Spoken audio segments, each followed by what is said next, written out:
Аз сега съм почнал да снимам.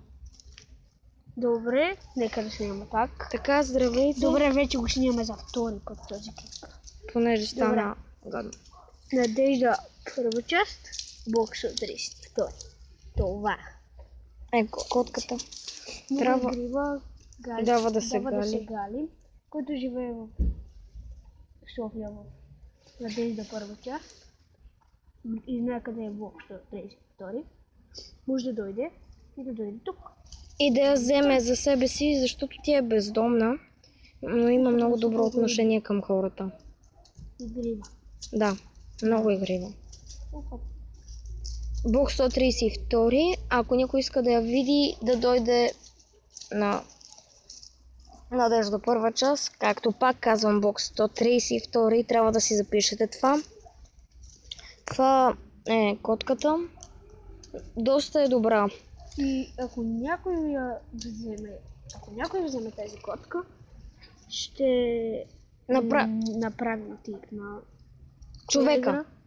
Ще направим... Не, освен това. На някоя игра. Ще направим... някоя игра. Ще направим клип на... Аз Арк я имам, ама Арк не ми тръгва. Ще направим клип на...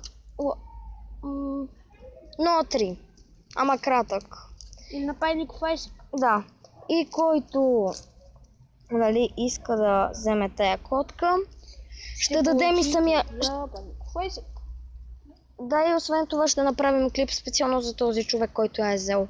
Котката е напълно безплатна и дойде още една котка. Да, може да вземете която пожелате. Тук е пълно тъпка.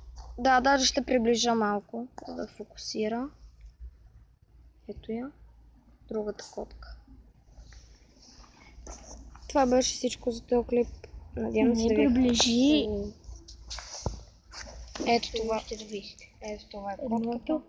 Покажи и другото отблизо.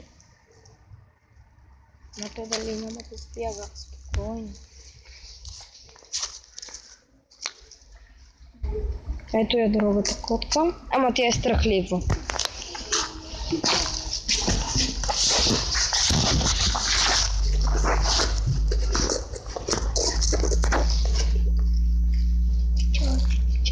Много е добра тая котка.